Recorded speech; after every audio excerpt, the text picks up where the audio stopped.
উনি যে শুধুমাত্র একজন সাইকোলজিস্ট তা নয়, সাথে অমৃতম এনজিওর একজন কর্ণধার। আমি অনুরোধ করবো আপনাকে কিছু বলার জন্য।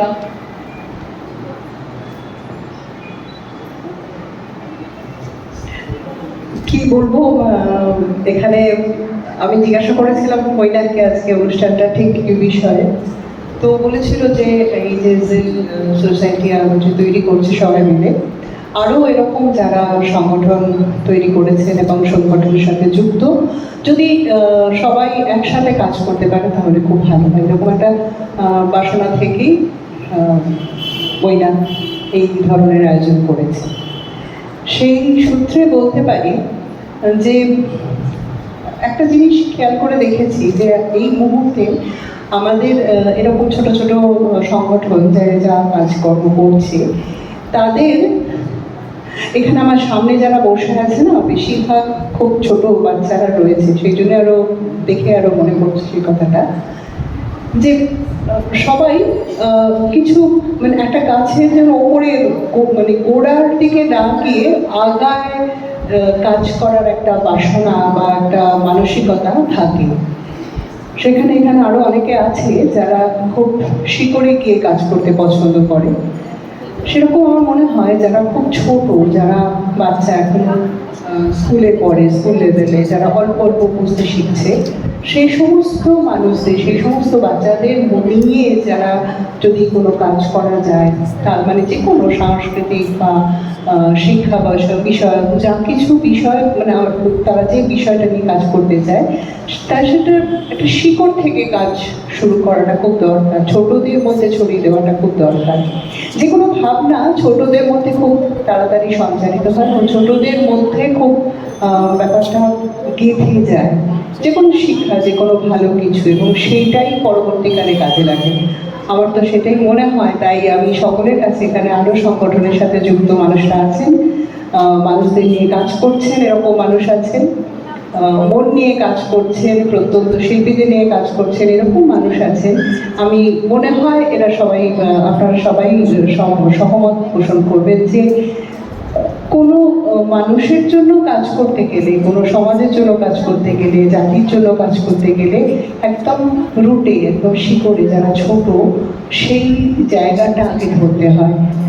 সে এমনও হতে পারে ছোটদের শেখাতে সেই ছোটরাই সেই বাড়ির বড়দের শেখাতে শুরু করে, সেটা পরিবেশ রক্ষা হোক বা পারস্পরিক সম্পর্ক তৈরি হোক, শিক্ষা হোক, সংস্কৃতি হোক, যাই হোক, ছোটদের দিয়ে শুরু করো তোমরা। আমার এটাই একটা অনুরোধ, আর কিছু না।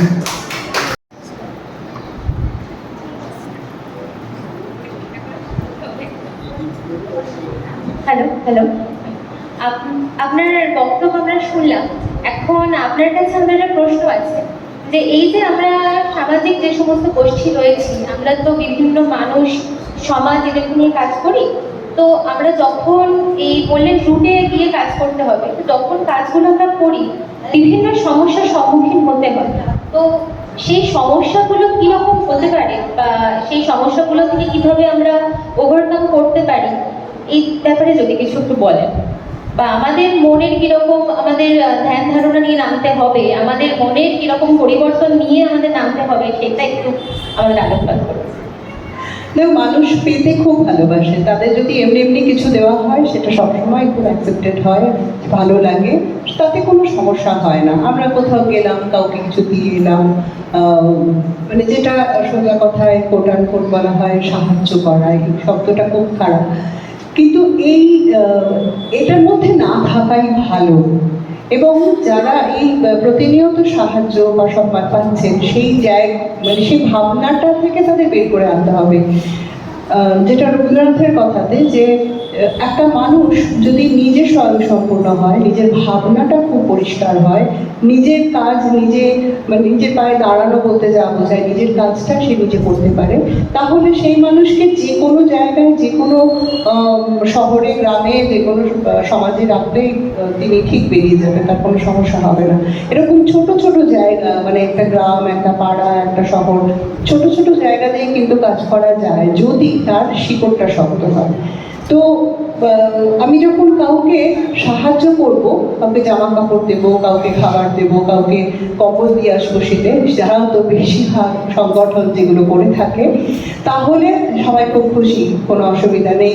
এই যে এখন সামনে একটা বড় বর্ষাকাল আসছে, সেই বর্ষাকালে জানেন নিশ্চয়ই একটা অনেক সময় বন্যা বা এই ধরনের দুর্যোগের কারণে বিভিন্ন জায়গায় বিভিন্ন সমস্যা হয় এবং সেখানে ত্রাণ পর্ব চলে, অনেক সংগঠন তার ত্রাণ নিয়ে যায় এবং খুব দুঃখজনকভাবে দেখা যায় যে এটা যেহেতু সবাই এখানে কাজকর্মের সাথে যুক্ত বলেই এখানে বলতে পারা যায় যে বলা হচ্ছে ত্রাণটাও একটা ট্যুরিজম হয়ে গেছে, লোকে আনন্দ করতে করতে হই হই করতে করতে গিয়ে মানুষকে ত্রাণ সামগ্রী পৌঁছে দিচ্ছে, সেটা কিন্তু খুব দরকার ছিল না, সেটা হওয়ার কথা নয়। এই মানুষগুলোকে যদি শেখান যে হ্যাঁ ছোট থেকে স্কুলে যেতে হবে, পড়তে হবে, এখন এত মোবাইল ফোন ব্যবহার করো না, এত রিলস দেখো না, রিলস বানিও না, তাদেরই তখন আর ভালো লাগবে না। তারা শুধু কোনো কাজ না করে, কোনো রকম নিজেদের কোনো উন্নতি না করে শুধু পেতে শিখছে, এই জায়গাটা থেকে বোধহয় বেরোতে হবে। এইখানে সব থেকে বড় বাধাটা আসবে, কারণ কেউ চায় না কেউ সদুপদেশ দিক বা ভালো কথা বলুক, সবাই চায় বসে বসে অনেক কিছু পেতে। আস্তে আস্তে এই জায়গাটা চলে যাচ্ছে, মানে সোসাইটিটাই সেই জায়গায় চলে যাচ্ছে। আরাম আয়েশ আরো পাবো, সকাল থেকে উঠে নানান রকম আনন্দের সামগ্রী, নানান রকম বিনোদনের সামগ্রী, এটাই বেশি অভ্যস্ত হয়ে যাচ্ছে। এটা থেকে বাদ দিয়ে নিজেকে তৈরি করার জায়গাটা যদি করা যায় তাহলেই বোধহয় কিছু হবে এবং ভবিষ্যৎ, মানে আমাদের তো অনেকটা সময় চলে গেছে, ভবিষ্যতে যারা থাকবে তাদের উপকার হবে। কিন্তু এই ভালো কথাগুলো কারোর ভালো লাগবে না, এখানে যারা রয়েছে তাদেরও মুখ দেখে বোঝা যাচ্ছে এগুলো কারোর ভালো লাগবে না, এগুলো শুনতেও কারোর ভালো লাগবে না। কাল থেকে বলা যদি হয় যে এরকম প্র্যাকটিস করো জীবনে, তাও ভালো লাগবে না। কিন্তু ওই যে একটা কথা আছে না, ওই বসন্তকালে নিম পাতা খেতে হয়, খাবার আগে একটু উচ্ছে খেতে হয়, সেটা ভালো না লাগলেও খেতে হয় শরীরের জন্য, ওষুধ করলে তেতু ওষুধ খেতে হয়, ওগুলো ভালো। আমার যে মানে আমি খুব দুঃখ পাই, আমি মোটা হয়ে যাচ্ছি প্রত্যেক দিন, কারণ আমি খেতে খুব ভালোবাসি।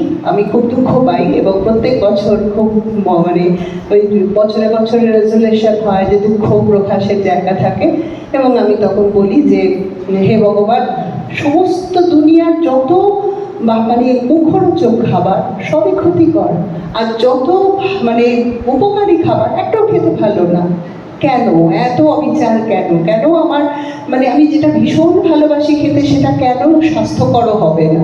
এই আয়রনি, এটাই হচ্ছে আয়রনি। আজকে আমি যা যা বলছি এটাই হচ্ছে আয়রনি। আমাদের যা কিছু ভালো সেটা হয়তো মুখরোচক নয়, আর যেগুলো হয়তো একটু তেতো তেতো ব্যাপার আছে সেগুলো একটু দরকার। ওই মাটন ফাটন থাকবে ভবিষ্যৎ জীবনে, আগে একটু নিম পাতা খেতেই হবে। তো নিম পাতাটা যদি খাওয়াতে ঠিকঠাক পারো, বাধা আসবে, কিন্তু ওইটাই চেষ্টা করে যেতে হবে। আর আমি কাউকে যদি রোজ ডেকে মাটন খাওয়াই, সে তো আমার ভালো বলবেই, সে তো আমার প্রশংসা করবেই, কিন্তু সেটা কি ভালো হবে? হবে না। আমি যদি ঠিকঠাক পথটা দেখাই এবং সেটা রুট লেভেল থেকে, তাহলেই বোধহয় আলটিমেটলি আখেরে কিছু ভালো হবে, না হলে নয়। সেটা খুব নাম হবে না হয়তো, খুব অনেক বাধা আসবে, অনেক নিন্দে হবে, অনেক সমস্যা হবে, লোকে রাস্তায় লুকিয়ে দাঁড়িয়ে থাকবে, অন্ধকারে খুন করতেও পারে, এরকমও হতে পারে। ভালো কাজ করলে এরকম অনেক বাধা আসবে, কিন্তু কিছু করার নেই। অনেক ধন্যবাদ জানাই। এটা একদম ঠিকই বলেছেন যে আমাদের অপ্রিয় কাজ মাঝে মধ্যে করতে হয় নিজেদের ভালোর জন্য, সমাজের ভালোর জন্য। মাটন ছেড়ে নিম পাতা খাবারে অভ্যেস করতে হবে। আমি পূবানীদিকে ডেকে নিচ্ছি, আমাদের জিল্লা রোশনের সদস্যা ইন্দিরা মুখার্জি বন্দ্যোপাধ্যায় মহাশয়াকে বরণ করে নেওয়ার জন্য। ইন্দিরাদি বললেও হবে, বন্ধ একদম একটু হাততালি।